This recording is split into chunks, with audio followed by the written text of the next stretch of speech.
everyone wanted to go home early. Good morning, everyone. Welcome to Assembly Judiciary. Welcome to everyone here in Carson City and those in Las Vegas, and of course, anyone watching online either through the Nellis channel or our YouTube station. On Nellis, you can see the agenda for today. We do have two bills. We also, just to point out, the member ID for those wishing to call in. You can call in to make testimony or provide public comment at the end of today's meeting. The meeting ID is 859-6827-8814. Also, we ask that before we do roll call, that you please make sure you turn down the volume on your electronics. And with that, Committee Secretary, please take roll. Assembly members Cole. Here. Dahlia. Here. Gonzalez. Gray. Hanson. Here. Hardy. Here. LaRue Hatch. Marzola. Present. Moore. Here.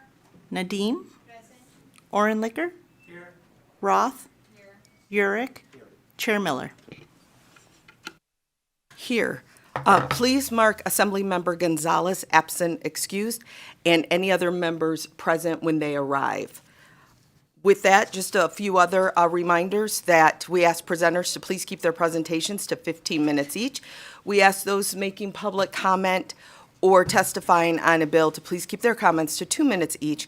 And for anyone speaking today, please make sure that you state your name and spell your name the first time you state it for the record. With that, our first bill today is Assembly Bill 209. It provides immunity from criminal liability for engaging in prostitution or committing certain acts while engaged in prostitution. With that, Assembly Member Orenlicker is approaching. Do you have any co-presenters? I do. Okay, so I'll give you all a few minutes to get settled. And when you're ready, please proceed and make sure to introduce yourselves. Thank you, Chair. Good morning. I'm Assembly Member David Orenlicker, representing District 20 on the southeast side of Las Vegas. Thank you for the opportunity to present Assembly Bill 209. This bill is the product of a working group with expertise on criminal law and sex work, and it draws on legislation in other states, particularly Colorado. Assembly Bill 209 is an anti-crime and anti-sex trafficking bill that will protect one of our most marginalized communities, sex workers. Unfortunately, sex workers are at an elevated risk of being exploited, assaulted, and preyed upon in other ways. Despite their elevated risk of harm, sex workers face serious barriers to receiving help from law enforcement. Because they engage in prohibited conduct, reaching out to police may result in their being arrested. This reality discourages sex workers from identifying sex traffickers and other perpetrators of serious crimes, leaving our community more dangerous than it should be.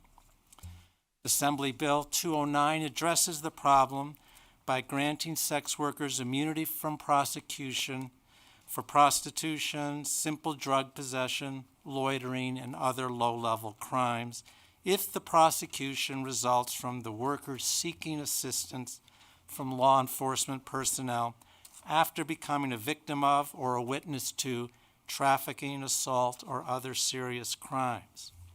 With this bill, sex workers would be able to come forward to report the perpetrators without fear of arrest and prosecution. And my co-presenters will talk in more detail about why this is such a serious problem. But before we turn to them, let me go through the different parts of the bill. Section 2 of the bill describes the rationale that I have just discussed about making sure that sex workers will come forward and report perpetrators, sex traffickers, and other perpetrators of serious crimes. Section 3.1 lists the conduct for which immunity would apply. And to be clear, the immunity is only for low-level crimes and not for robbery, credit card fraud, assault, or other serious crimes. Section 3.2 lists the criminal conduct that might be committed on or witnessed by a sex worker and would trigger immunity if reported by the sex worker. These are the serious crimes that are not being reported now. Section 3.3 makes clear that immunity would apply only to the conduct in Section 3.1. We did work with lots of stakeholders. As I said, we had our working group, experts in criminal law and sex work. We also reached out to law enforcement and some of the advocacy groups.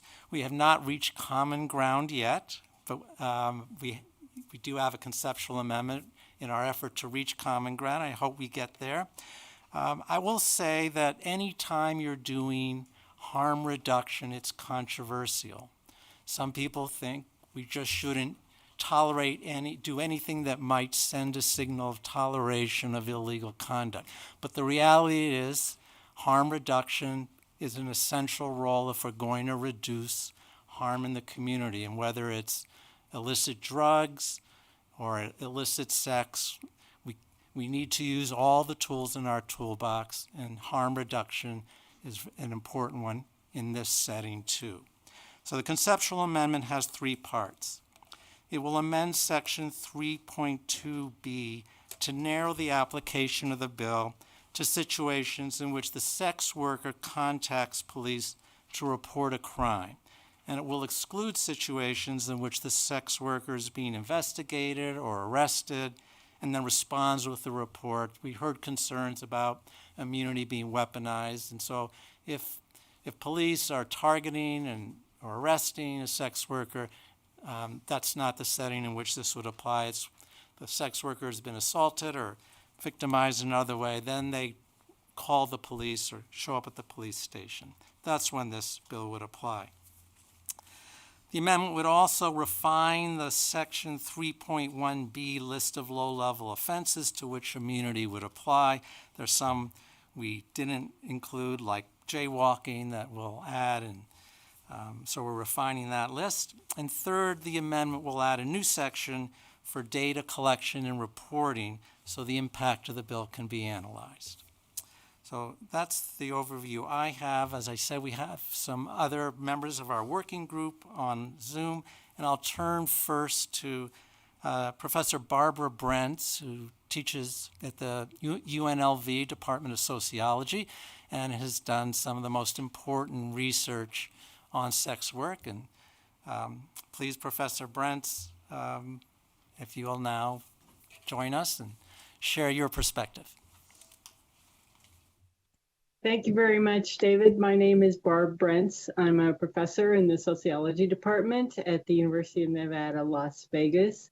I've been doing research on the sex industry in Nevada, in the US, in the UK, in New Zealand, and Australia, for Canada for about 30 years. The main thing I wanted to say about this bill, and I really mostly want to just answer questions and leave time for some of my other co-presenters here, is that this bill seems to me a win-win for both law enforcement and for sex workers. One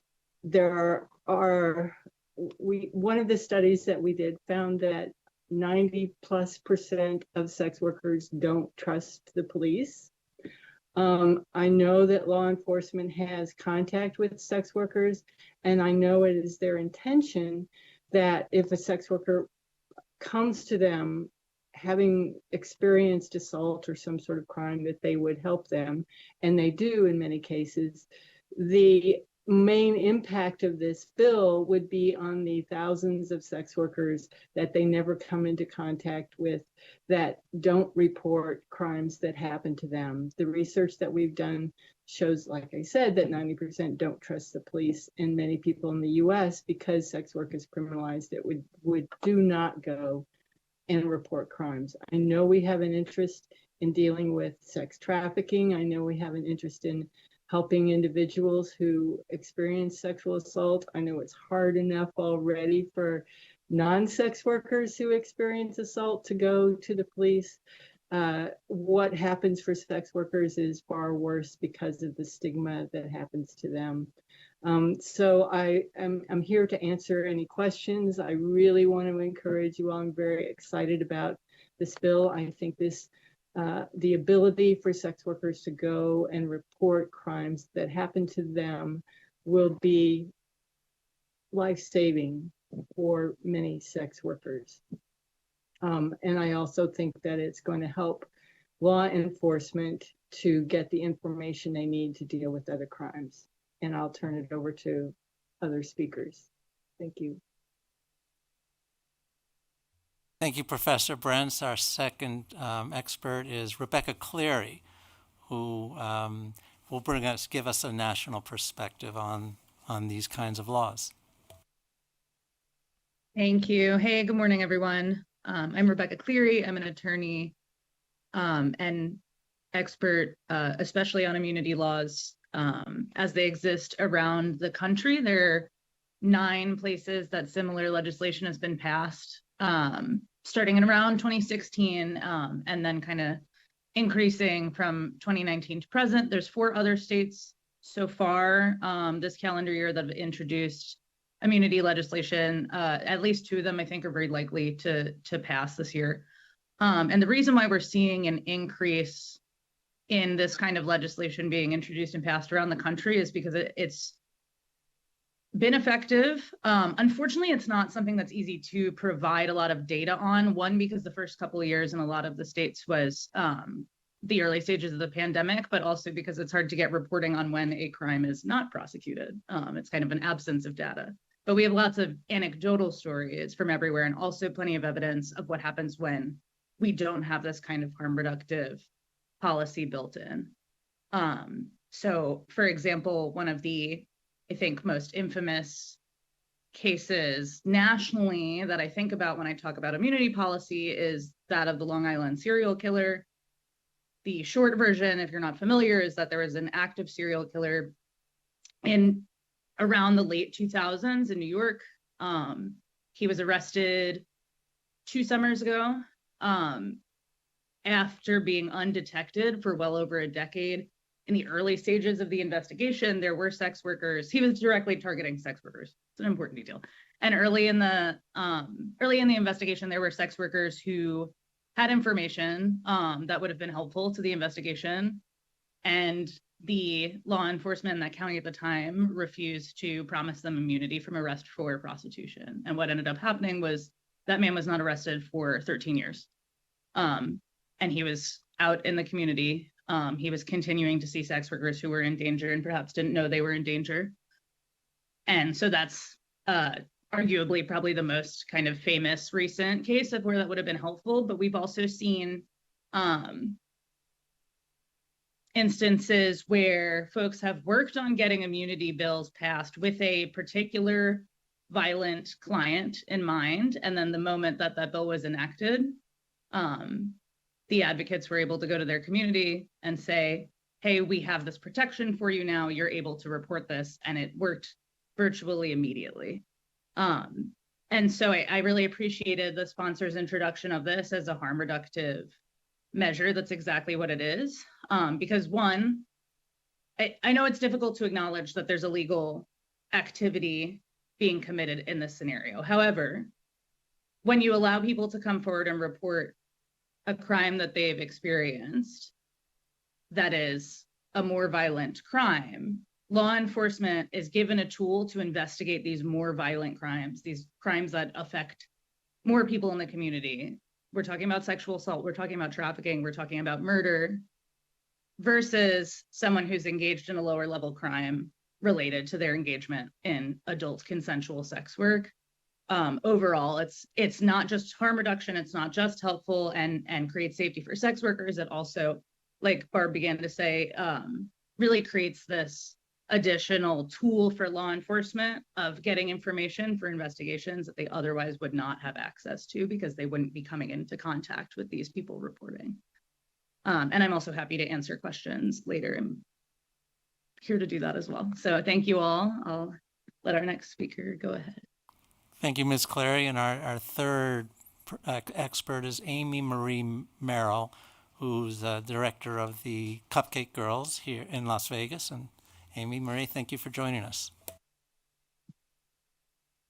Good morning. Thank you for the opportunity to speak on this important bill. My name is Amy Marie, Co-Executive Director of the National Anti-Trafficking Organization, the Cupcake Girls. We are strongly urging you to pass AB 209. Our organization directly serves trafficking victims and people in the sex trade in 38 states, including here in Nevada, where we're actually based out of. We believe this bill is a necessary step towards ensuring that individuals in the sex trade can confidently report serious crimes without fear of being arrested. With AB 209, sex workers under very specific and limited circumstances are protected while making reports to authorities, which makes victims and our broader community safer. Under current law, sex workers are often hesitant to report crimes such as human trafficking, sexual assault, stalking, and violent attacks. This means that abusers and traffickers are not held accountable and that victims are dissuaded from seeking justice when they need it most.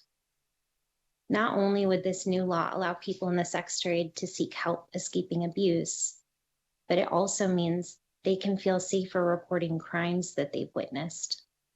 Law enforcement will be better able to identify and prosecute actual perpetrators of violence and exploitation to improve our broader public safety.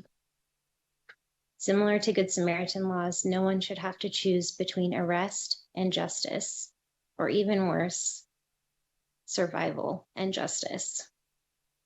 This bill is about ensuring that no one is punished for seeking safety and focusing on directly targeting the perpetrators of serious crimes. We urge you to pass AB 209. Thank you for your time, and I'm excited for questions too.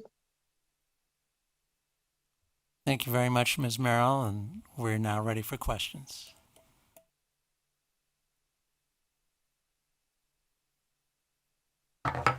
Okay, thank you all for your presentation. Our first question today will be from Assemblymember Cole. Good morning. Thank you. I think my question is mainly one of clarification. So the requirement for the sex worker to obtain immunity for these listed offenses is only to report them. She doesn't have to, or he doesn't have to, participate in the investigation, assist with the prosecution, or any of those things. Is that correct? David Ornett-Licker, that's correct. Okay. I think I'd be happier if they would be required to participate in that investigation. Assemblymember Roth. Thank you so much, Sharon. Thank you so much for the presentation. I know we heard a lot today about the absence of data. One thing that I have seen in my practice, and I think what this is trying to get at is, I have seen sex workers who've been arrested as a means to kind of get to the John, and they're charged with crimes as a means to get to the John eventually. Do we have data on those cases by chance?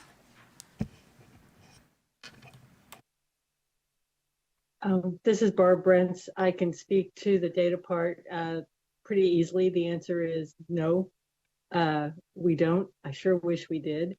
We have a lot of anecdotal evidence, and maybe Amy Marie and Rebecca can speak to that.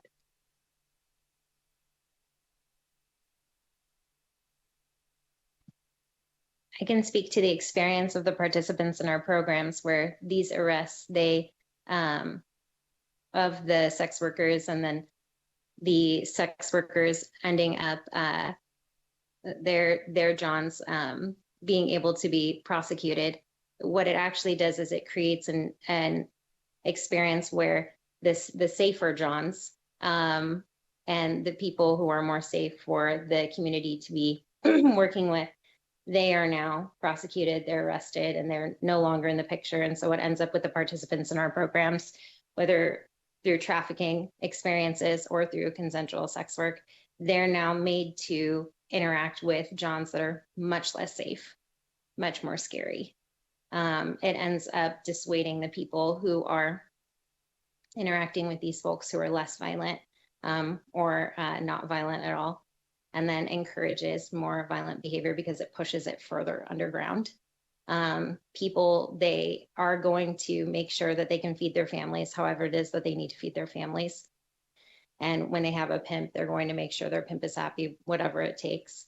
And so what ends up happening is folks end up with less and less safe situations, more and more dark, deep, seedy situations. It gets really scary, actually, with the arrest of Johns like we have been doing.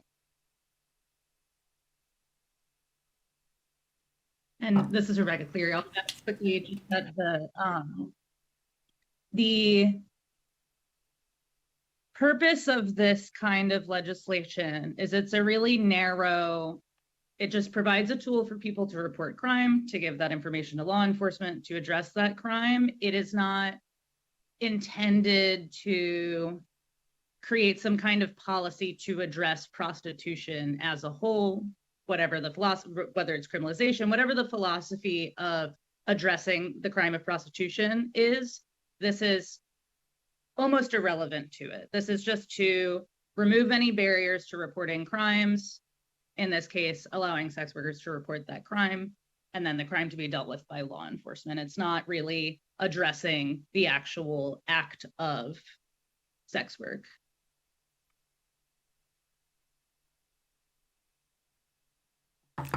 Okay, thank you for that. Our next question is from Assemblymember Urick.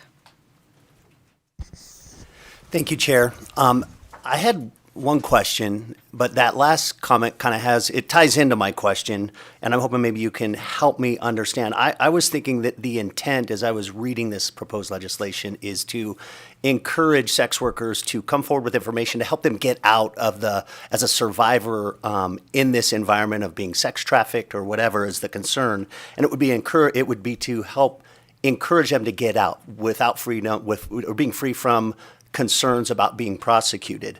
And that it sounded like I just heard that it's actually just as to incentivize people to report other serious crimes. So perhaps you can help me understand which is that, and it might just be my misunderstanding of that. What are we driving at? Is it to help people get out of the sex industry that are being trafficked, or is it just to encourage people to report more serious crimes? And related to that, Chair, with your permission, I promise it's tied in, is depending on that answer, and I apologize if I missed it in the bill as well, would this apply to somebody only one time? In other words, if it's to get out of sex trafficking, would it be to help them get out one time? Or, for example, could they come out and get immunity multiple times? Let's say over a multi-year period, could they get that same immunity? Thank you. This is Barb Brents. If I may, I'd like to address one of the questions, I hope, and that is that I recently participated in a study of the US, the UK, New Zealand, where we asked sex workers to report unwanted contact, sexual violence, the things that happen to them. And what we found, and this bears out research that's been done for the last 25 years, that trafficking is a relatively small proportion of the kinds of harms that sex workers experience. I know we're concerned with force and fraud and coercion, and that happens, but there's also many, many more sex workers who work consensually or work because of circumstance. And it is all three of these that we see that this bill is helping.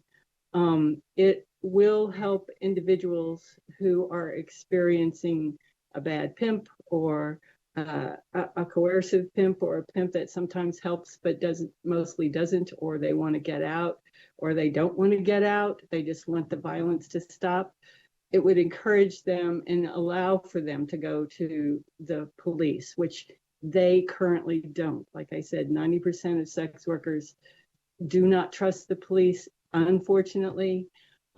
And we have evidence that sex workers are saying things like, I'd rather be almost dead before I'd even call 911 because of the fear of what may happen to them. So it's to deal with trafficking.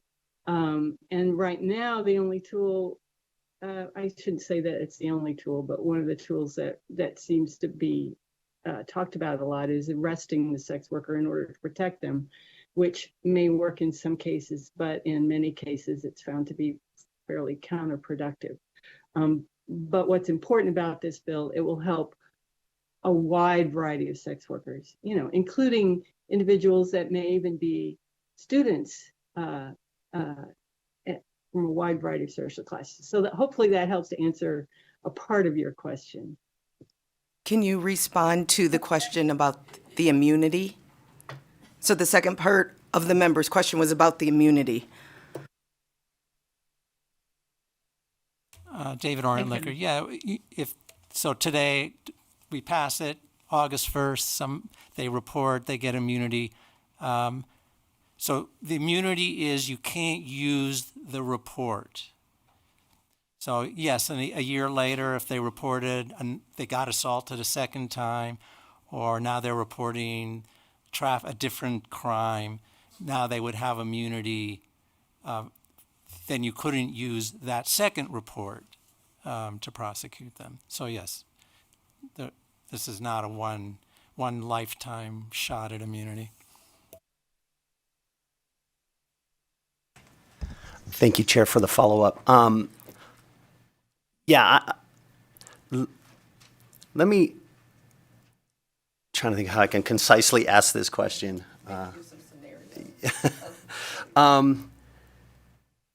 First, I think in response to that initial answer to my question is now I'm even a little bit more confused. Does this only apply to circumstances where the sex trafficker, and we'll just use that as the example, is reporting crimes that were like a violence against themselves?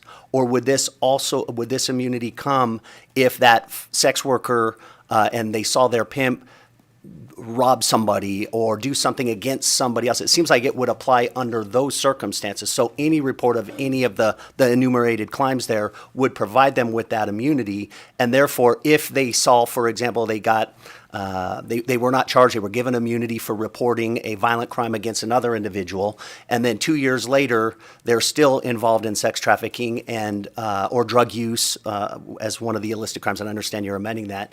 They now report another violent crime that happened to somebody else, that could get immunity again, and then in year 3, they report another one. So could they persist down this path of continuing in this industry and just use this as a way to get away or undermine what I think is the purpose of this, and that's to get out of the sex trafficking?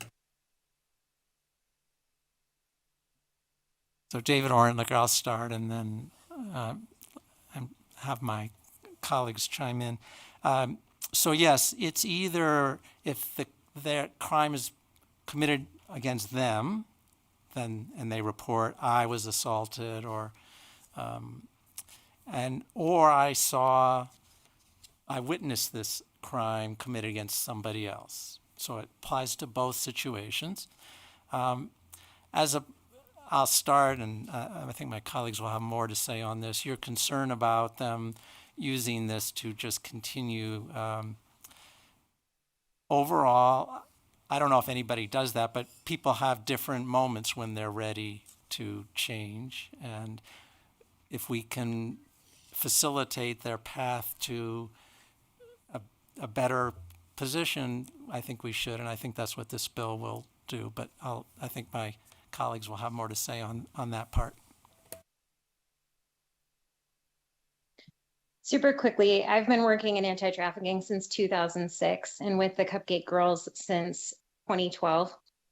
I'll tell you from my experience working with survivors and victims of anti-trafficking, the reason that I'm with the Cupcake Girls is because arrests don't work.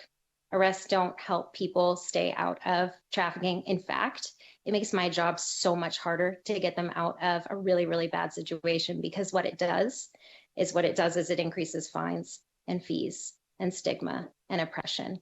And when I'm trying to get somebody a job, when they are trying to get out of trafficking because they really want to get out, and they have this list of loitering charges, and they have this list of drug charges, and they have this list of prostitution charges, we can do the hard work of working with the lawyers that we have that are so kind to donate their time to us to expunge and seal as many things as we possibly can. But unfortunately, a lot of the people that we work with, they don't realize that they're in a trafficking situation, so they're not subjected to a lot of the release of these list of fees and fines and felonies that are on their list from their trafficking situation, because they just don't understand that they're in that situation.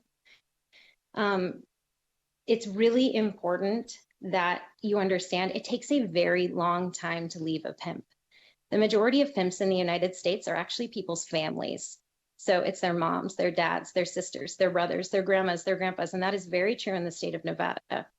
A lot of these folks, they are graduating out of foster care, and then they're ending up in sex work because there is no safety net in the state of Nevada for people that are exiting foster care.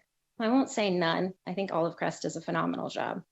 But I really think it's important that we understand they have 16 beds for people to put them in, 16 beds for foster care youth. So we have people that are graduating out of foster care with zero safety net.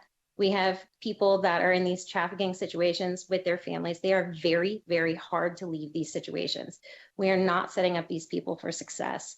And what we're trying to do here is offer people opportunities to actually start trusting law enforcement so that they can then start building that relationship as they are noticing, okay, this is a safe place I can go. They can start trusting them. They can start building a relationship with them, and they can maybe start understanding that, hey, I can report my pimp here, or hey, there is a different life for me here. It opens up a realm of opportunities when you have access as a taxpayer, because the majority of the people that we're working with, they're constituents. These people are paying taxes and they're not being protected by the society that they're paying into, and it's wrong. And so we really want to make sure that we're providing access to care and concern and safety for these people, because they shouldn't have to choose between survival and justice. If somebody disagrees with the route that somebody is taking when it comes to work, when it comes to what they're doing, that totally makes sense. But we can't force anybody to do anything. And there's no law that we can place that's going to change the hearts and minds of folks or heal trauma that keeps them in the situations that they're in.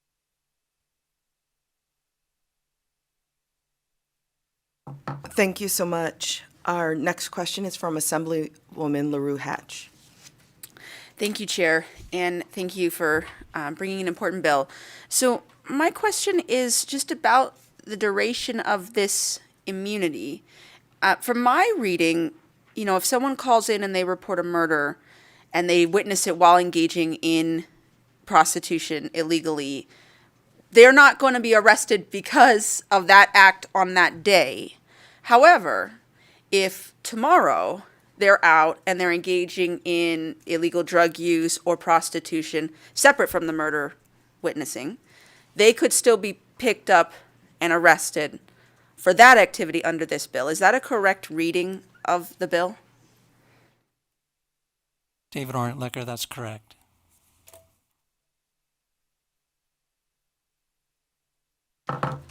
Thank you for that.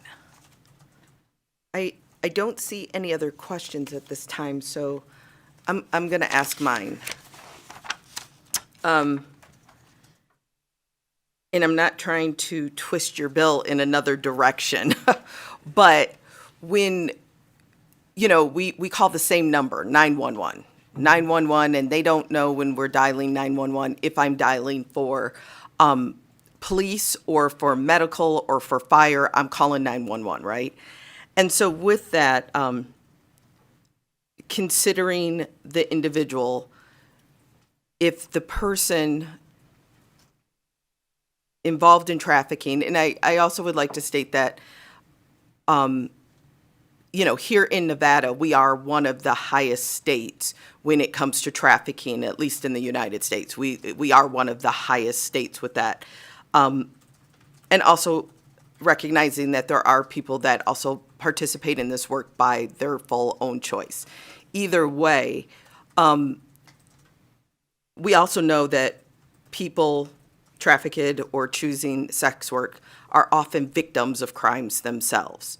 And often those are heinous crimes that they need, you know, medical attention for as well. They get raped, they get beaten, all these types of things. So again, I'm calling 911. And I would like to know, like, do we have individuals that won't call for medical treatment because of concerns of being arrested, especially if their assault or victimization is directly related to their participation in prostitution? And if so, would this bill also protect people? So, because again, that they would call 911 to get medical attention and that they could receive that medical attention without being arrested. David Orentlicker, I'll have Ms. Merrill respond, but to the first part. But to the second part, yes, this applies if the report goes to the police, if they call 911, or they report to the information comes to a medical provider. So yes, it covers these kinds of situations. And now Ms. Merrill, I think, can talk to the impact. Yeah, it's horrific.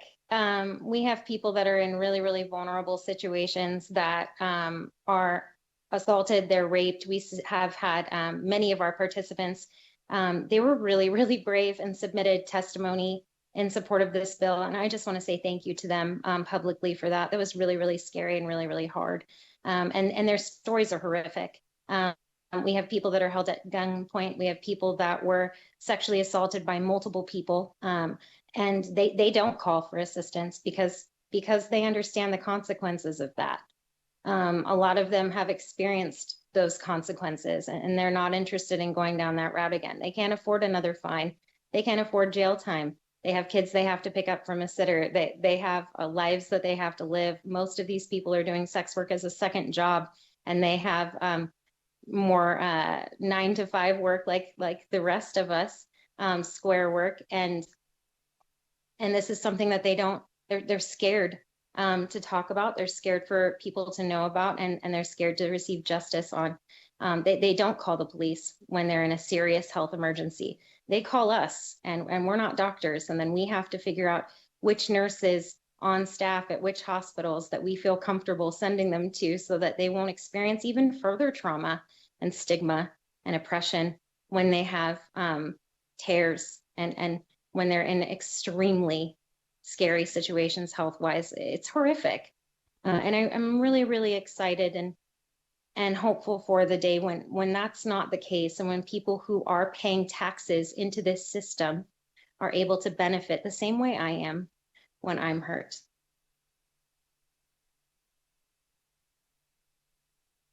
Thank you for that.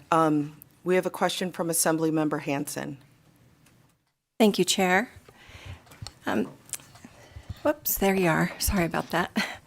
I wanted to clarify, perhaps with the professor from UNLV, Professor Brents, a couple things. There was one thing that was stated about those being trafficked or would rather almost die than call 911, and that kind of rattled me a bit. And then I did look at the exhibit that you had sent in, and I think it's important to clarify on the record, because those maybe listening to the hearings or here in the room aren't seeing the exhibits, that the one victim said because they are, I would assume the majority of the fear comes from being brainwashed and coerced by those who traffic them to not go to law enforcement. And so they have this innate fear of law enforcement. I just wanted to clarify that I don't know that it was because they had bad experiences with law enforcement perhaps, but they have been programmed to believe that law enforcement is going to be a detriment to them and not helpful.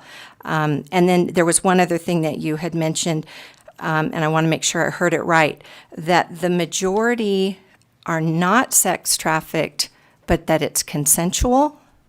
Did I hear that right? Yes, a couple of things. First, the stories that I submitted in the written are from the experiences of sex workers here in Las Vegas, so they're anecdotal, and they've got different situations, and Amy can sort of contextualize some of that. We conducted a survey of 334 sex workers across the United States, and a small percentage of them are indicated that they had pimps. And I will say that for most sex workers, they'll have pimps at a certain period of time. Then they might switch pimps, or they may have other ones. So there's a real trajectory and change in what sex workers experience that we've seen in all the data that we've collected over the years. The survey they did of 334 people, where 91% said the police take rape against sex workers seriously, and 95% said I have confidence in the criminal justice system. These are not just sex trafficked individuals. And I think that's an important point. Yes, sex trafficking is horrific. It happens. We need to figure it out. This bill would impact a wide range of people from a wide range of circumstances. And just a couple of individuals that I remember interviewing, the one who said the quote about, I wouldn't call 911, was an independent worker who went to a call. It was not what she expected. She had no route. She went and talked to the police, and the police said, as she said, laughed at her. Now, I know that there are probably plenty of cases where police have tried to help, and I don't want to say that all police are laughing at sex workers. But if you hear one story like that, you go, can we do something about it? And the hope is that this bill will contribute towards helping that. I hope that answers your question. All right. Thank you so much. With that, I will go ahead and open it up for testimony. So Can I anyone? respond? Yes, please. Okay, thank you so much. We're on a for time delay doing with this. Zoom. Sorry about that. Yes, please respond. No worries. Thank you so much. I just want to speak to that question directly.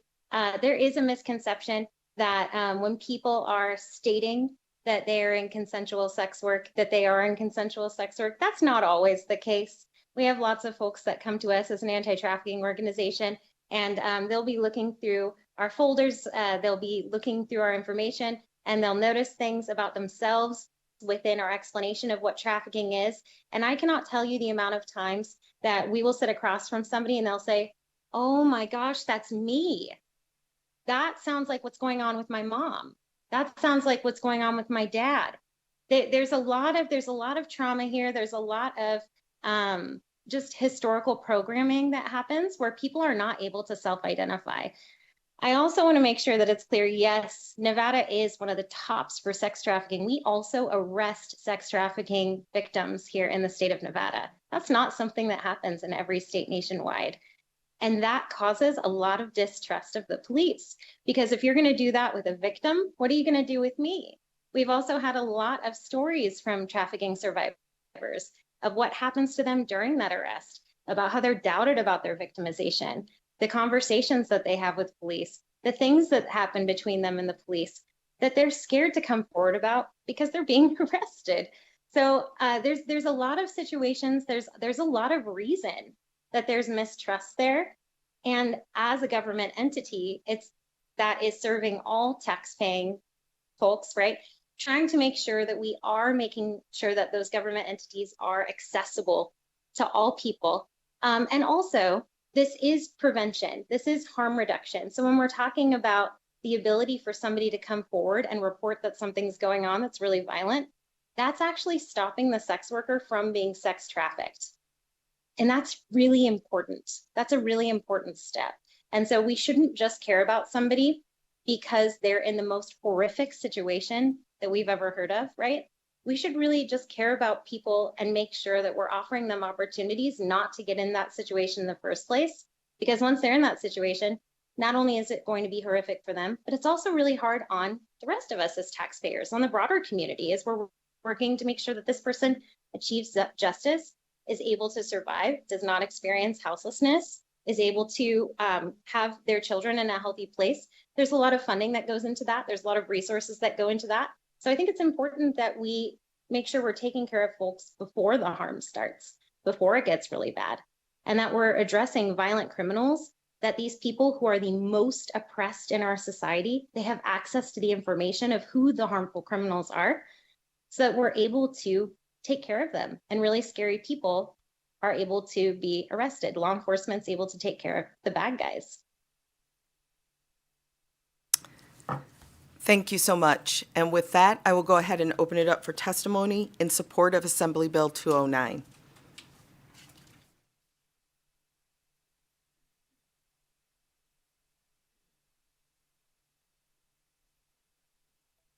Good morning, Chair Miller, committee members. Angela Knott from the Washoe County Public Defender's Office, ANGELAKNOTT. AB 209 is a refreshing bill. Instead of adding more crimes and more punishment to sex workers or those trapped in the cycle of sex trafficking, AB 209 gets to the heart of the issue and provides protection to those women who are harmed or those women who are witness to a crime. Professor Brents provided statistics showing that 95% of sex workers had no confidence in the criminal justice system. I think one reason is because of the testimony we heard the other day in this committee, where sex workers were arrested by undercover law enforcement and security guards and subjected to belittling comments instead of compassion. The system needs to help these women, not degrade them. AB 209 encourages victims to come forward and seek help without fear of retaliation. We urge you to support AB 209 so we can start supporting these victims. Thank you.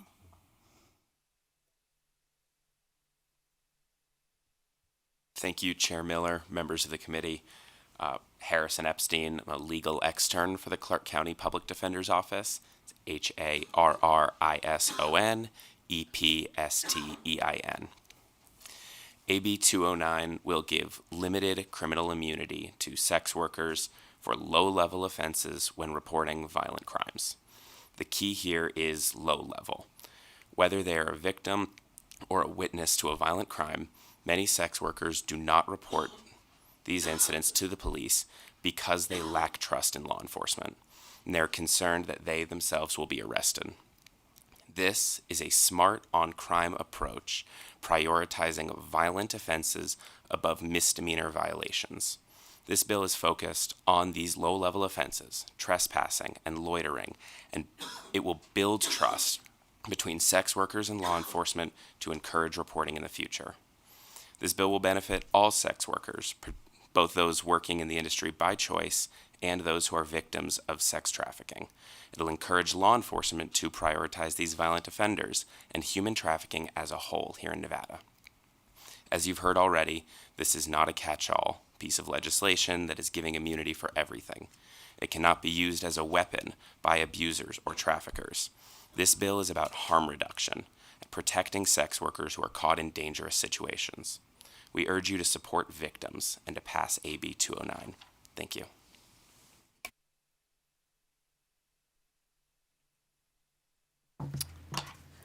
Not seeing anyone else here in Carson City, is there anyone in Las Vegas that would like to testify in support? Not seeing anyone approach. Broadcasting, will you open the lines? If you would like to testify in support of Assembly Bill 209, please press star 9 or raise hand in your Zoom window now to take your place in the queue.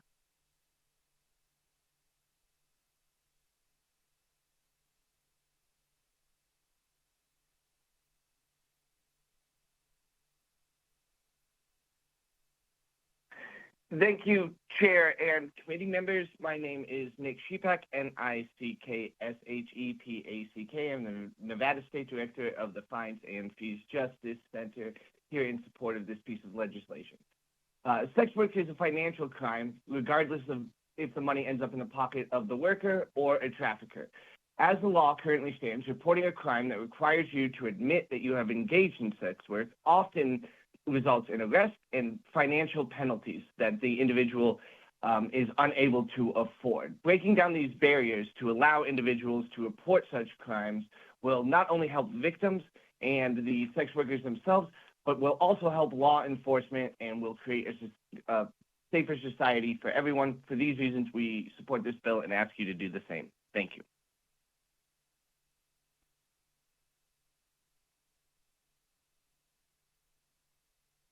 Good morning, Chair Miller and members of the committee. For the record, Serena Evans, SERENA EVANS, and I'm the Policy Director for the Nevada Coalition to End Domestic and Sexual Violence. AB 209 is an important piece of legislation that builds trust and increases safety. When reading through this bill, similar to what Angela said previously, I kept thinking back to the presentation earlier in the week where a victim of trafficking bravely shared her story, and when discussing details of her victimization, she mentioned how she was often arrested and cited by law enforcement for engaging in sex work. Now, I won't dare speak for her or her lived experience, but I know that her story is sadly just one of many, and it makes me wonder how many victims of trafficking have been arrested for their sex work and were then too fearful to admit their trafficking, sexual assaults, and other violent crimes. Distrust in the system often leads those in sex work who are experiencing heinous and inhumane crimes to stay silent. These individuals want justice, they want safety, but they are scared. Violence is violence, and a person should not fear seeking justice and safety due to their line of work. And all victims of crime should feel safe reporting to law enforcement and should have trust in a system designed to help them. Thank you. Hello, I'm Nina Nova.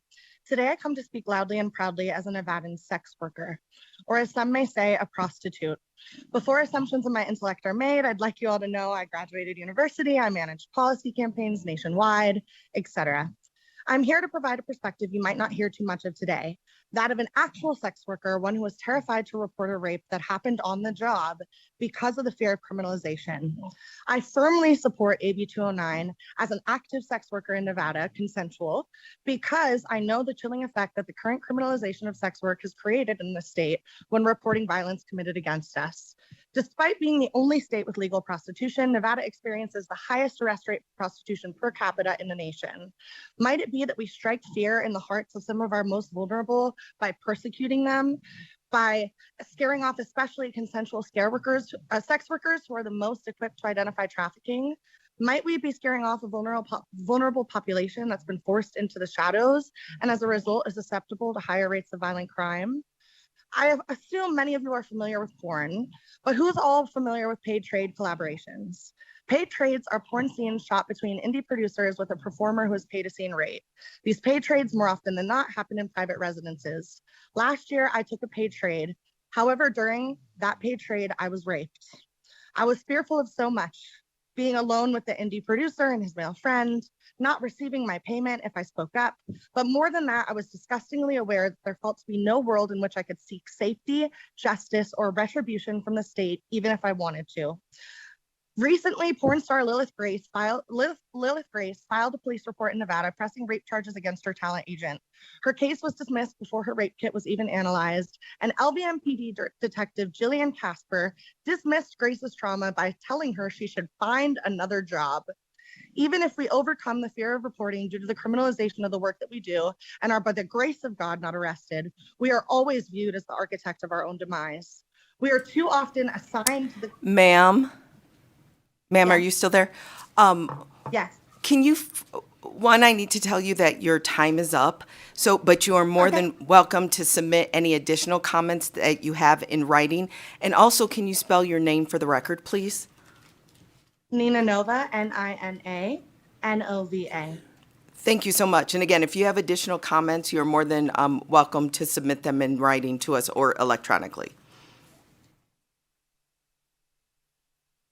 Thank you so much. Next caller? Hello. Yes? Hi. So, hello, my name is Violeta. For the record, Violeta. I am a sex worker based in Massachusetts. I am speaking in support of this bill. Right now, many sex workers are facing a dangerous client that has been threatening sex workers with arrest for the police after engaging with their services and then robbing them of their money. There are other cases of powerful men, lawyers, sometimes politicians that have engaged in violent behavior towards sex workers, and they are afraid to report these violent crimes to the state because they are afraid of the leverage that these men have against them. They are engaged in a criminalized profession, and they are afraid that they will never seek justice, that they will never seek justice for these violent crimes.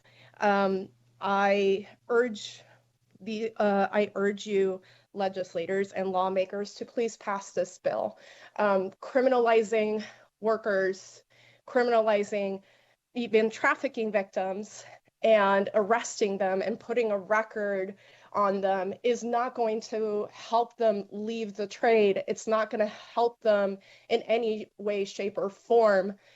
So please consider passing this bill. Thank you.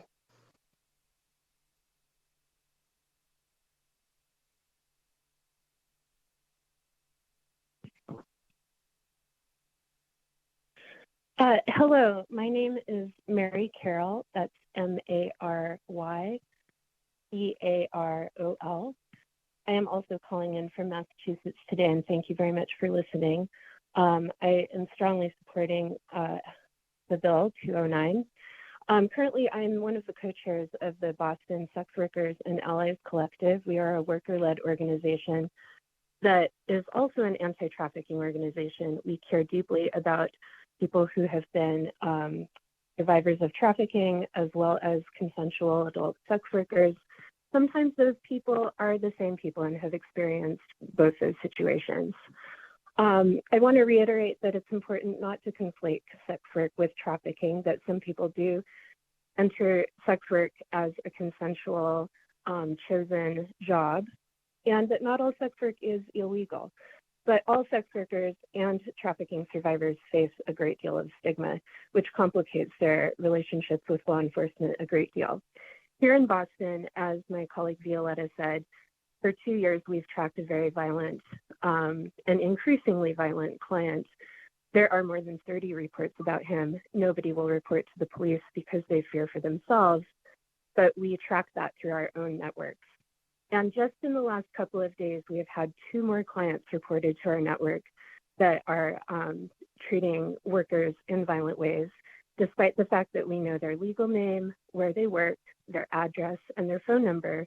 People are still afraid to report those crimes. We believe that a bill like this will support a wide swath of the community, as other people have noted, and that it's a crucial first step. It doesn't resolve the violence that sex workers and trafficking survivors face, but it does provide one step to getting some degree of justice. And we really hope that that would be enough to convince you to support and pass this bill. Thank you. If you have recently joined and would like to testify in support of Assembly Bill 209, please press star 9 or raise hand in your Zoom window now to take your place in the queue.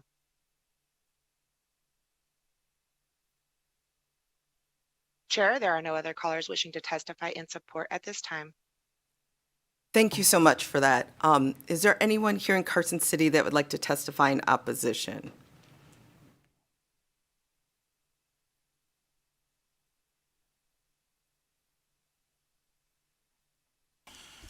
Good morning, Chair and members of the committee. My name is Joshua Martinez with the Las Vegas Metropolitan Police Department, JOSHUAMARTINEZ. I have Lieutenant Como Bernstein down south. He's coming to the table right now. He's with our Vice section. He'll be providing the testimony in opposition to this piece of legislation for us. Thank you.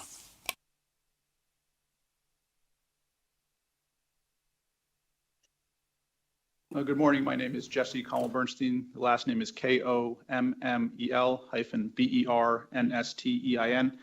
And as Captain Martinez spoke to, I'm the Vice Lieutenant for the Las Vegas Metropolitan Police Department.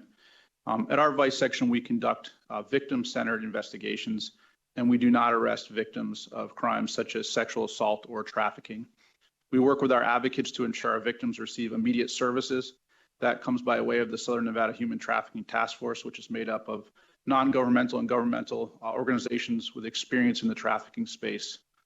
All of the contacts that we make for soliciting or loitering for the purpose of prostitution are also immediately paired up with our advocates from RISE. They ride with our teams. They have the immediate opportunity to gain services as well as report additional crimes. And that contact with the advocate is made out of the earshot of law enforcement so they can have a a truly confidential conversation. And that conversation is only relayed to us if the person wants that to go to law enforcement. We take all victims of crime seriously, and we vigorously investigate crimes against victims regardless of their criminal history or the situation in which they're contacted. We utilize events such as what we call just scene nights, where we don't have any arrests or citations, and we pair those involved in prostitution with service providers and give them an opportunity to get service such as housing, medical care, or the ability to report a crime if they choose to do so. Victims can also provide anonymous information or information through an advocacy group. A situation that comes to mind recently is there was a victim of sex trafficking that was a witness to a homicide in California, but was also sex trafficked in Nevada. She reported that incident through an advocacy group. It was specifically a legal advocacy group. We had no intention, nor do we have one now, of charging her with any prostitution-related offense. The goal was to help her with her legal case, and we did, in fact, arrest that trafficker, and that case is going through the court system as we speak. So if someone wants to remain anonymous, something that we do here in Southern Nevada, we have Excuse an me. opportunity. Your time is up right now, but again, if you have additional comments, you can submit those in writing. But I'm going to have you stay right there because I do have a question in a moment. Lieutenant? Good morning, Chair Miller, members of the committee. Jason Walker, JASONWALKER, representing the Washington County Sheriff's Office. I echo the comments made by the lieutenant at our colleagues at Las Vegas Metro. I have a question for them first. Thank you. And Lieutenant Walker, I know you like to be brief, but I'm going to ask this question of law enforcement right now. And I know that, I guess my direct question is just if you could tell us because I know there's so many different scenarios that happen when someone's calling to report another crime. But could you speak on what the practice is of the departments if someone is calling for seeking their own medical help? If they've been victimized and they're literally just calling for medical assistance, what happens then? Josh Martinez with Las Vegas Metro. If they're calling for medical assistance, we're going to get them that medical assistance. We're going to make sure to take care of that first and foremost because life preservation is the utmost important for us. Jason Walker, and I would echo the comments of Captain Martinez, but if there's any nexus that a crime has been committed against this victim, our EMTs that would be responding to this medical call are going to call us immediately. We're going to send the resources available and investigate further at that point. So the individual will receive medical assistance, but is that followed up by an arrest for their participation or? Jason Walker, Chair, the best answer for that's based on the totality of the investigation. We're not just going to automatically assume and automatically arrest. And I would say we just don't do that. We find out, obviously, get the victim the care that they need to make sure they're medically stable and get into resources and services. Then we'll take a statement from them. We'll talk to them. We'll investigate further. But as far as automatically arresting, no, ma'am. I'll let the lieutenant from our vice section answer that since it'll be more specific to prostitution. For the record, Jesse Cohen-Bernstein. If someone were to report during a medical call that they're a victim of a crime, I am not looking to arrest them for a prostitution offense. If they, obviously that's kind of a wide-ranging question. If they said that they had just killed somebody, obviously there's going to be an investigation into that death. So there's many different circumstances, but the first portion of that is get them medical care, get them stabilized, and conduct an investigation. But I'm not looking to arrest somebody that calls 911 for an ambulance for a misdemeanor prostitution offense. That's not something that has happened or is practiced with the Las Vegas Metropolitan Police Department. Okay, thank you so much for that. Thank you, Chair Miller, members of the Assembly Judiciary Committee. My name is John Jones here on behalf of the Nevada District Attorneys Association in opposition to AB 209. I want to first start off by saying that we do appreciate Assemblyman Orentlicker reaching out to us and beginning a dialogue regarding this bill. We've had several conversations, including Assemblyman Orentlicker setting up a conversation between us and the advocates who testified this morning, and we do appreciate that dialogue. Even with the amendments, though, after talking to our association, we are still in opposition to this bill. And I'm going to adopt all of the arguments made by my fellow law enforcement partners today. But the point that I think it boils down to for us is that this immunity bill does nothing to address the trust issues that they're articulating currently right now exist between sex workers and law enforcement. This bill does not address that. In fact, it's our position that codifying this just perpetuates the argument that sex workers should be afraid of law enforcement. We take the victims as they are, whether they are gang affiliated, whether they are gang members, whether they are drug users or drug sellers. We see victims of all types. We take their allegations seriously. We are not looking to arrest victims. In fact, it's interesting that we heard not one example of that occurring in the state of Nevada, because it doesn't. We are in opposition to AB 209. Thank you. Thank you so much, and thank you for answering my questions. Is there anyone else here in Carson City in opposition? Not seeing anyone. There's someone in Las Vegas. Please proceed. Good morning, Chair Miller, Vice Chair Marzola, committee members, Dawn Christensen, DAWNCHRISTENSEN with the Nevada Resort Association. Combating human trafficking and supporting victims and survivors are priorities for our industry. Our members have trainings and policies in place that are victim-centered and trauma-informed, and work very closely with victim advocates and law enforcement to help trafficking victims. That said, we do have serious concerns with the bill, and we'd like to keep working with the sponsor, but as of now, we oppose AB 209. Thank you. Thank you so much. Is there anyone else there in Las Vegas? Not seeing anyone. Broadcasting, will you open the lines, please? If you would like to testify in opposition to Assembly Bill 209, please press star 9 or raise hand in your Zoom window now to take your place in the queue. Again, if you would like to testify in opposition to Assembly Bill 209, please press star 9 or raise hand in your Zoom window now.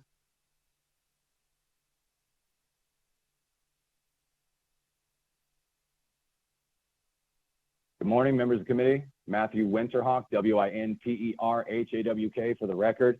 Las Vegas resident, husband, and father of 2 children. I'm here in strong opposition of AB 209, a bill that grants legal immunity to prostitution and drug-related offenses under a false pretense of protecting victims. 209 gives a free pass to these criminals, allows prostitutes, drug offenders, and vagrants to avoid criminal charges that they claim to be a witness or victim of another crime. This creates a massive loophole where traffickers, pimps, and criminals can easily coach individuals to claim witnessing status to escape prosecution. Instead of helping victims in trafficking, this bill shields illegal operations from law enforcement. 209 handcuffs law enforcement. If an officer catches a trafficker, pimp, or drug offender on an act, all they have to do is say, "I saw a crime," and suddenly they're immune from the arrest. This undermines law enforcement's ability to crack down on trafficking and prostitution rings, and instead of breaking up the criminal networks, this bill is protecting them. AB 209 is not a solution. This is a gift to criminals. Nevada should be strengthening trafficking laws, not creating loopholes that help criminal enterprise thrive. And vote no on AB 209. And I would also like to say that I do support and I stand behind every man in blue in this state because they have made the extreme and most effort, both men and women that are in law enforcement in this state, as well as the legislature, to protect all sex trafficking victims. And this is almost a slap in the face to see this bill. That is my opinion, and I'm standing firm against 209.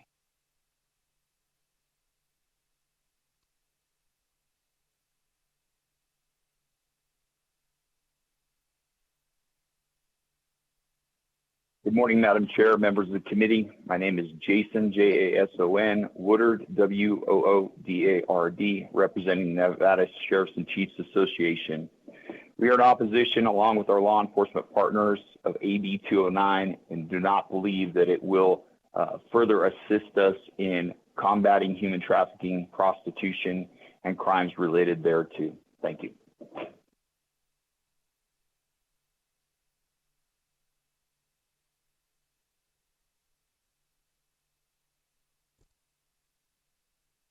Good morning, Chair Miller and members of the committee. My name is Lauren Boytel, Lauren, BOITEL, and I am testifying on behalf of the Nevada Policy Council on Human Trafficking in opposition of AB 209.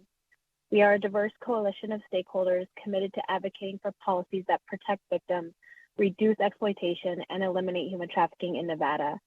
We do support efforts to ensure that victims of trafficking can safely report crimes without fear of prosecution. However, we cannot support AB 209 in its current form. The term engaging in prostitution is too broad, and we are concerned it could be used as a defense by traffickers and buyers, potentially leading to an increase in demand for sex work and further exploitation. Additionally, we believe the list of crimes included in the immunity provisions is also too broad. Offenses like loitering, trespassing, and low-level drug offenses may inadvertently shield perpetrators, including traffickers and buyers, from legal accountability. This undermines efforts to target those who are truly responsible for trafficking and exploitation. Moreover, this bill blurs the critical line between sex work and victims of sex trafficking, disregarding the well-established definition of trafficking involving force, fraud, or coercion. For these reasons, while we support protecting victims from criminal prosecution, we urge Assemblymember Ornlicker and this committee to reconsider the language in AB 209 to ensure that it does not inadvertently perpetrate harm or shield those who exploit vulnerable individuals. Thank you. Chair, there are no other callers choosing to testify in opposition at this time. Thank you. Then I will open it up for neutral testimony. Is there anyone wishing to testify in neutral here in Carson City? Las Vegas? Not seeing anyone. Broadcasting, will you open the lines, please? If you would like to testify in neutral for Assembly Bill 209, please press star 9 or raise hand in your Zoom window now to take your place in the queue.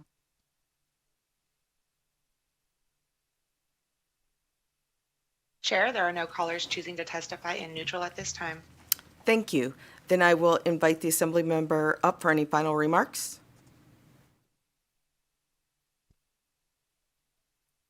Thank you, Chair. As you heard, we've been working with the stakeholders. We'll continue to do that.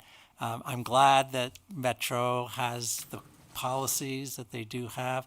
But as you've heard, the people who are affected by this see things very differently, and perception becomes reality, and we can't ignore the perception that's driving this. So we will continue to work with the stakeholders, but this is such an important bill, and I hope we can get your support. And if we have time for any final remarks. Briefly, please.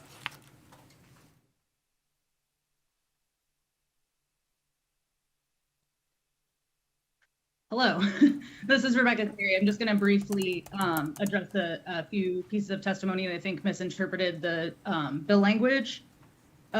So one of the first callers in opposition, I think, had a misinterpretation of the mechanism. Okay, ma'am, I am going to ask that we don't identify certain people Sure, making okay. testimony, but if you want to respond very briefly to overall general, what you feel is a misconception, please. Sure. So this would not allow someone who is arrested to say something bad happened to me once and get out of it.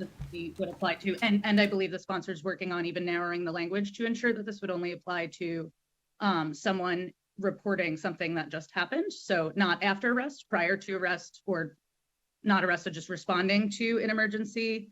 Also, the language of what crimes are eligible for immunity is narrow enough to prohibit traffickers or otherwise violent people from being eligible for this immunity. Those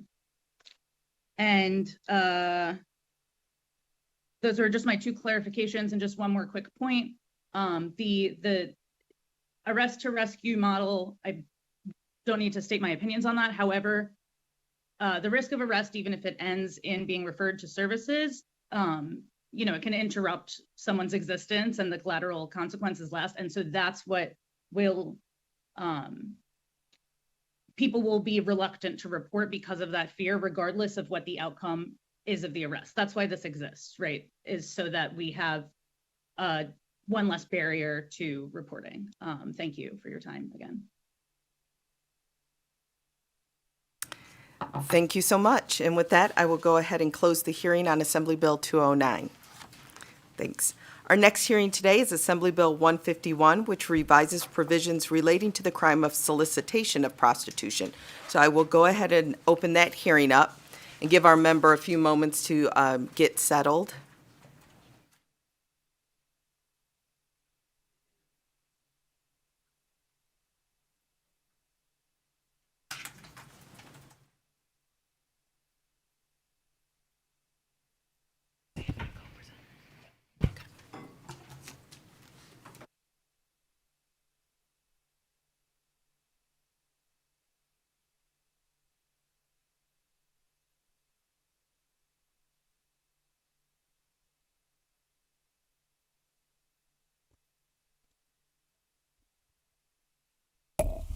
For the record, is it on? Okay. For the record, I'm Assemblyman Ken Gray from Assembly District 39. Good morning, Chair and members of the committee. I know it'll be a shocker, but I'll be brief with my comments today. I come before you today to present AB 151. Initially, this bill sought to add individuals who solicit prostitution, commonly referred to as Johns, to the sex offender registry. To me and to most people that I've spoken with, this makes sense. At its core, solicitation of prostitution is a sex crime and should be recognized as such. From our work on this committee, we've learned that most individuals engaged in prostitution are victims. Not all, but most. Make no mistake, they are victims of trafficking. Since taking office, one of my primary objectives has been to mitigate the consequences faced by these victims and hold accountable those who exploit them. Nevada consistently ranks among the top states in the nation for human trafficking. This is particularly concerning given the brothels are legal in parts of our state. There's absolutely no justification for engaging with a street prostitute. As a state, we must do everything in our power to combat human trafficking, and I think by increasing the penalties for it, increasing the penalties for Johns, we will have an effect. In my research for this bill, I found that current penalties for solicitation are little more than a slap on the wrist. Unless the victim is a minor, solicitation of a prostitute is classified as a misdemeanor, and that conviction can be sealed after just 1 year. I've had tickets on my record longer than 1 year for, which I believe are crimes far less than solicitation of prostitution. This means that in practice, there are no lasting consequences for those engaging in this illegal activity. A conviction can be hidden from employers, family, and the public in only a year. Let me emphasize that again, 1 year. That leads me to the question, do our current penalties in Nevada fit the crime? Do they serve as a deterrent? The answer is unequivocally no. While my initial proposal sought to add these offenders to the sex offender registry, after careful consideration and discussions with key stakeholders, I'm proposing an amendment to instead elevate the charge to a felony. The language of the amendment will state that offenders may, not shall, be charged with a felony, ensuring that law enforcement and district attorneys retain their discretion based on the totality of the circumstances, such as prior offenses or other crimes that have occurred simultaneously with the solicitation. This change will send a clear and unmistakable message. Nevada takes human trafficking seriously. We will not stand idly by while people are exploited. Those who engage in this criminal behavior will face lasting consequences. They'll no longer be able to easily hide their crimes from their families, employers, or communities. I do not intend to parade a long list of witnesses before you today. As soon as the amendment is finalized, it will be provided to this committee. I simply ask that you thoughtfully consider the intent of this bill and the urgent need for action. Thank you. I'll now take any questions you may have. Okay, so Assembly Member, we don't have the conceptual amendment yet. Okay. With that, we will begin with questions. Our first question is from Assembly Member Nadeem. Thank you, Madam Chair. Thank you for the presentation. My question is for a better understanding and clarification. Can you explain Tier 2 offender? A Tier 2 offender is, to go into it, it's it's more of it's not just like statutory rape or along those lines. I believe, and correct me if I'm wrong, but there's an element of, Can have Garland. and I will actually turn it over to. Yeah, we'll have our legal. Carly Krent. Carly O'Krent for the record. There are 3 tiers of sex offenders, and these matter for purposes of statutory provisions, which flesh out the frequency with which these people have to appear in person and report certain information and the duration of their duty to register. Thank you.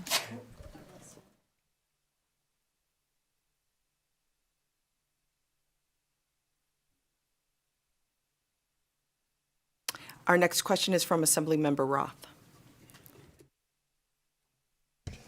Thank you so much, and thank you for the presentation. I just want to make sure that I'm understanding the intent here. The way that I read this is that soliciting for prostitution would be considered the same as incest or rape. Is that correct? In my estimation, no, it would not be. The intent of this is to increase the penalties for those soliciting a prostitute illegally. Again, I'll ask Ms. O'Krent to respond to that. So because if we're looking at the categories in the sentencing guidelines.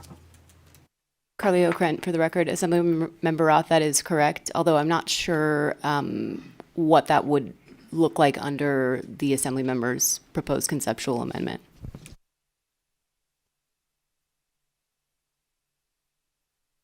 Our next question is from Assemblywoman LaRue Hatch. Thank you, Chair. Yeah, I think I just am looking for clarity on the amendment. So is it your intention to maintain adding this on to the sex offender registry and make it a felony, or are you replacing the registry with felony? Just again, for the record, Assemblyman Ken Gray to Assemblywoman LaRue Hatch, it'll basically be a gut and replace. It will replace the registry because there was a lot of kickback to it, and in consideration of some of the conversations I've had, that was probably a bridge too far. So this, like I said, it'll probably be a gut and replace, and it will replace it'll upgrade the offense from a misdemeanor to possibly a felony based on the totality of the situation and the DA's and the law enforcement's discretion. So it's not a shall prosecute, it's a may prosecute as a felony.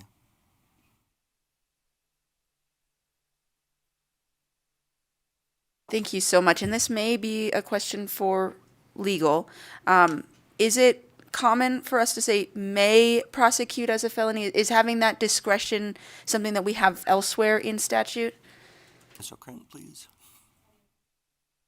Carly O'Krent, for the record, there are certain statutory provisions that grant discretion. They're flopper cases, that there aren't a ton of them. I'm happy to provide the committee with additional information concerning those. I don't have them right now. I was just looking for those for you, so I'll follow up.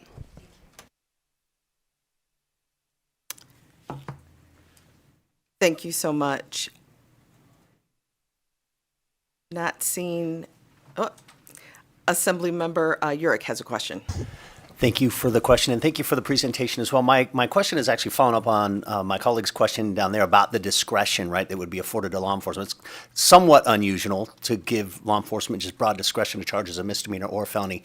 Have you anticipated, I realize it sounds like you've had recent discussions that have led to this proposed amendment that maybe you haven't had the chance to think through, but do you have or have you thought through like certain considerations? You referred to the totality of the circumstances. Are there specific elements or considerations that you want to give as guidelines to law enforcement to determine whether or not it would be appropriate to charge as a felony or a misdemeanor?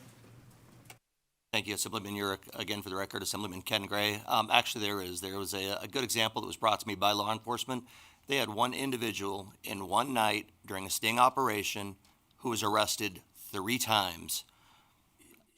That, in my estimation, and I do believe law enforcement's estimation, that guy is very eligible for a felony. I mean, he even went so far as to say, can I just pay the fine now and go about my business?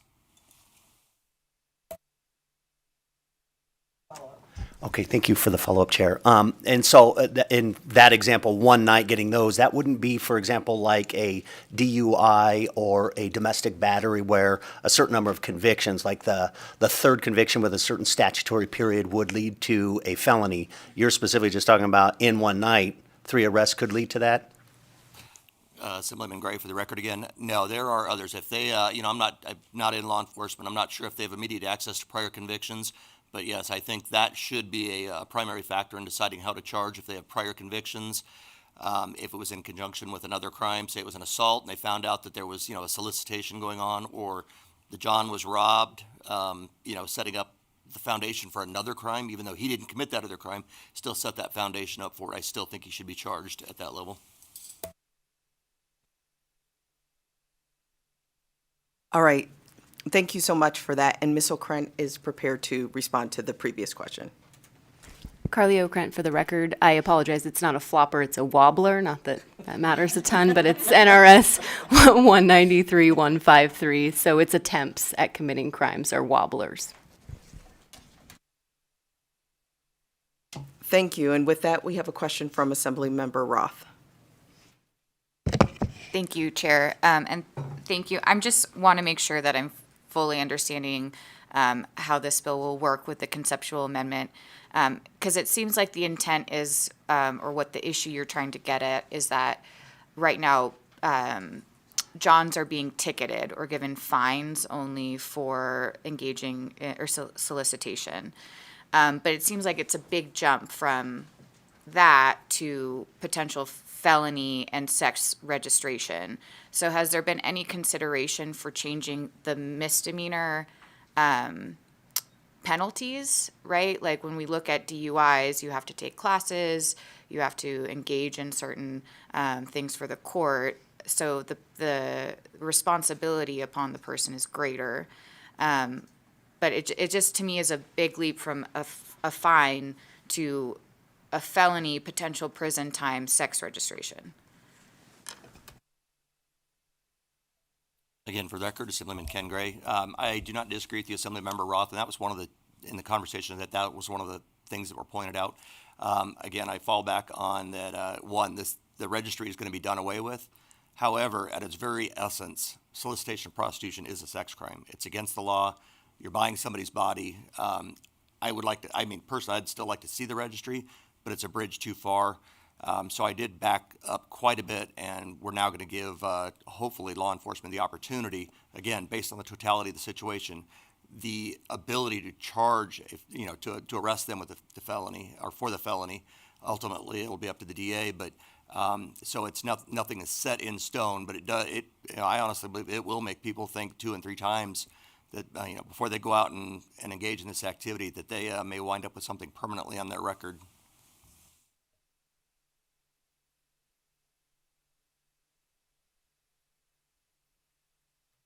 Thank you so much, Chair, and I appreciate it. Just without the amendment, I just want to make sure that we're fully understanding. So the amendment will not contemplate any classes or community service or anything of that sort. It's just straight to prison time. I'd be happy to work on that with you, Assemblymember Roth. And I'm sorry, again, Assemblymember Ken Gray. I didn't lay out the penalties. Actually, I haven't even gotten to the point where we decided what class of felony it would be.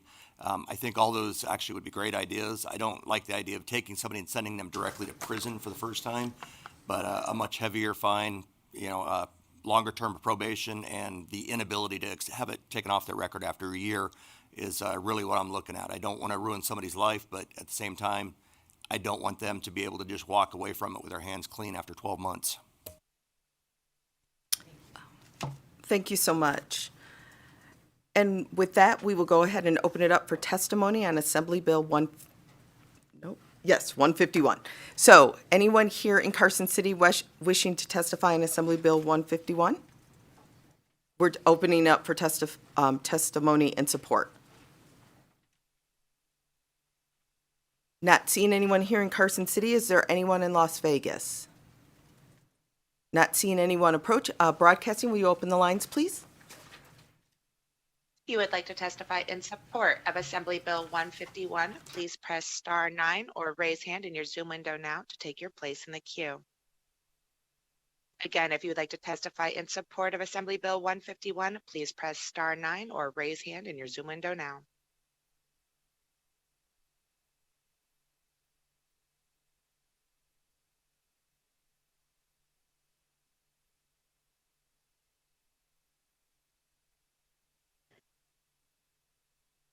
You may begin.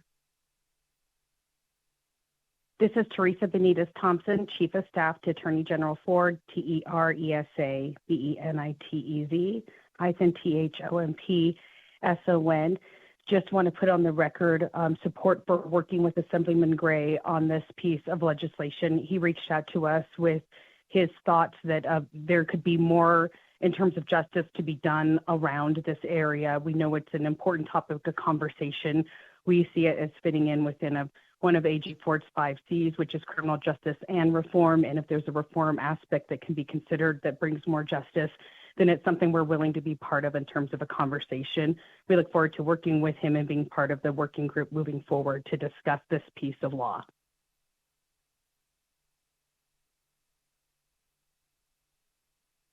Thank you so Chair, much. there are no other callers choosing to testify in support at this time. Okay, thank you so much. I will open it up for opposition testimony here in Carson City.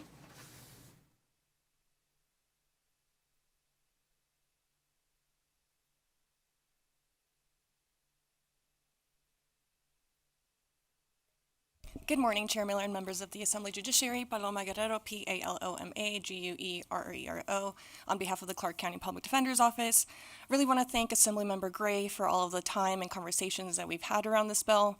And I did submit my letter in opposition that outlined some of the research that we have learned from other countries and other jurisdictions that have taken this approach to go after the Johns and increase penalty for Johns. So I'll just refer to that. Thank you. Angela Knott from the Washoe County Public Defender's Office. For all the reasons stated by my colleague in the letter that was provided, we have to oppose AB 151. Thank you.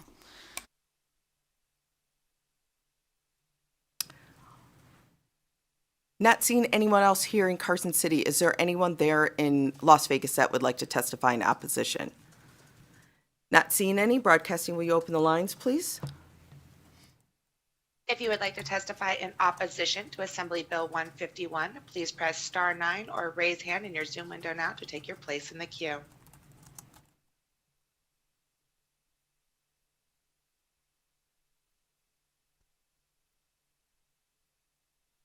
Good morning again, members of the committee.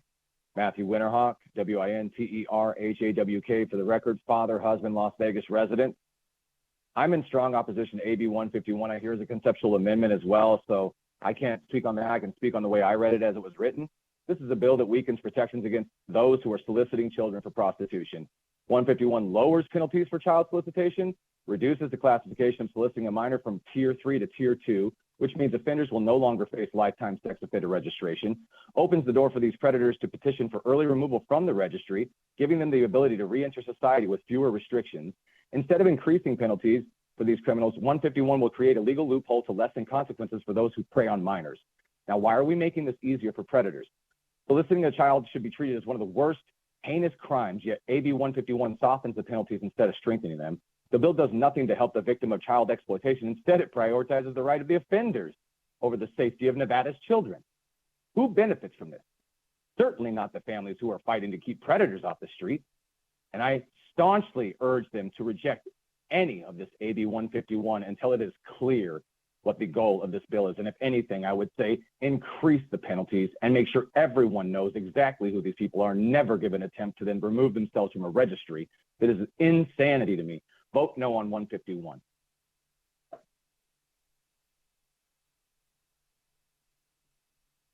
Hello, my name is Violeta, for the record, Violeta. I am a member of Boston Sex Workers and Allies Collective. I just want to clarify, and I just want to open this with this question. So what would differentiate you from being a felon on the sex offender registry is if you go to a legal brothel in Nevada or not? This is a bit of very strange legislation. The fact that is lowering, softening penalties for soliciting a minor is another head scratcher here. I'm just in very strong opposition to this bill. It sounds like a bad bill all around it sounds like both for the people that are very much on the tough on crime attitudes, and for the people that are for decriminalization or the softening of penalties for sex workers and their clients. So if both sides are opposed here, that's enough to tell you about the quality of this bill. Thank you.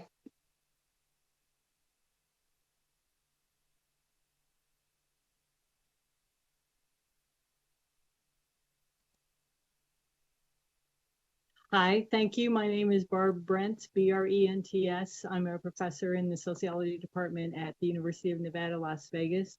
I just want to speak in opposition to this bill.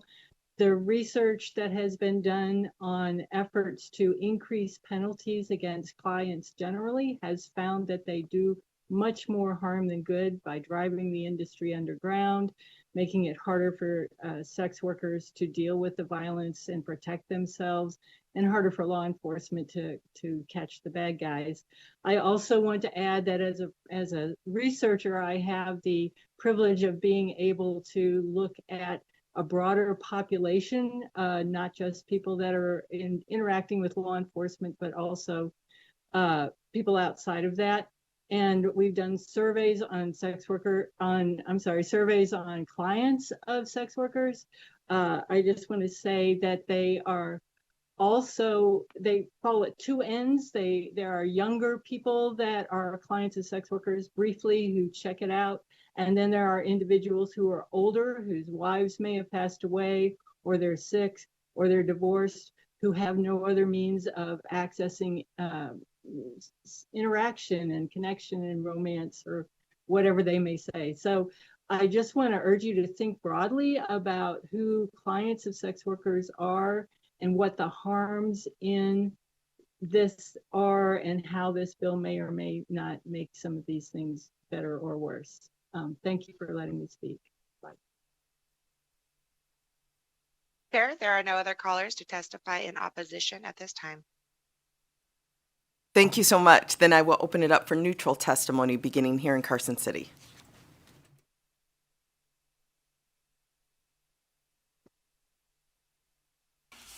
Good morning, Chair Miller and members of the Judiciary Committee. My name is Joshua Martinez. I represent the Las Vegas Metropolitan Police Department, JOSHUA-MARTINEZ. We're neutral on AB 151. Assemblymember Gray gave me the opportunity to speak with him about the bill.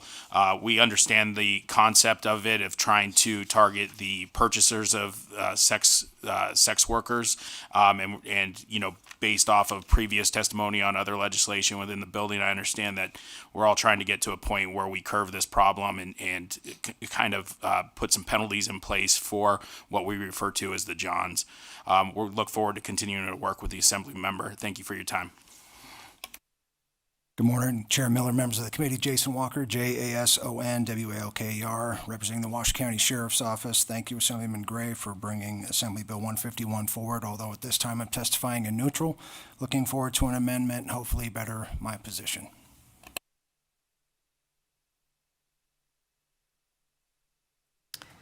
Thank you. Not seeing anyone else here in Carson City, not seeing anyone there in Las Vegas. Broadcasting, will you open the lines for neutral testimony? If you would like to testify in neutral for Assembly Bill 151, please press star 9 now to take your place in the queue.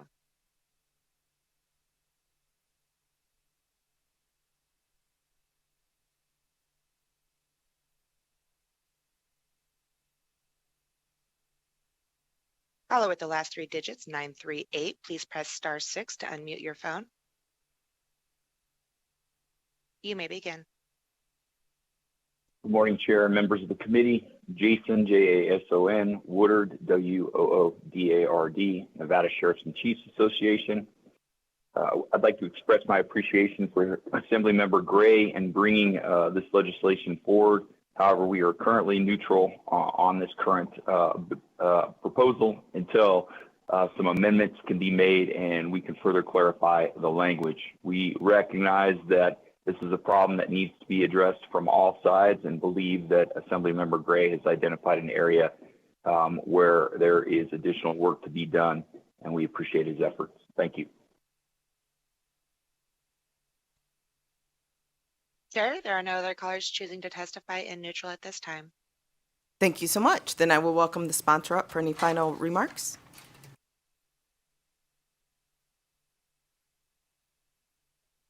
Again, for the record, Assemblyman Ken Gray. Thank you, Chair. I want to thank everybody that's helped me and provided information on this. And for those of you that you still have, that have ideas you want to get into this, where we can get to where I'd like to be, which is increasing penalties, I'd love to hear them.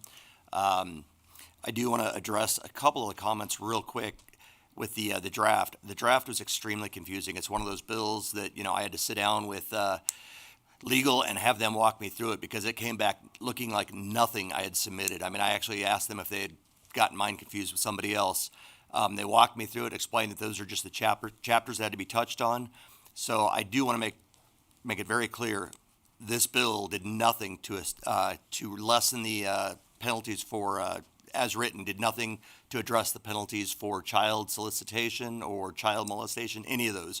Personally, there is no hell hot enough for anybody that hurts a kid as far as I'm concerned. So please don't I don't want anybody walking out of this room thinking I wanted to reduce penalties for those guys.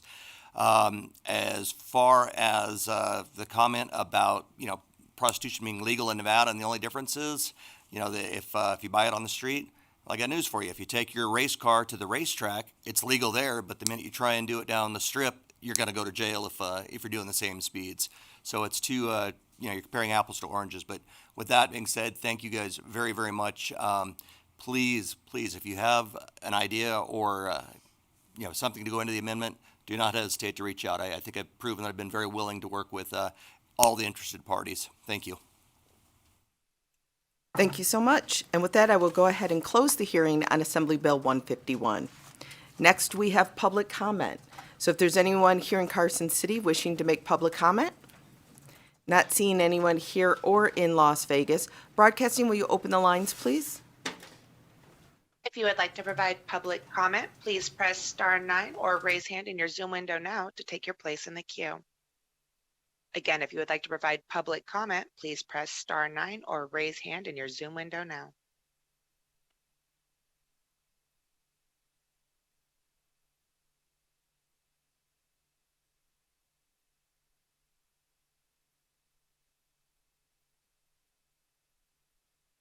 Follow with the last 3 digits, 852. Please press star 6 to unmute your phone.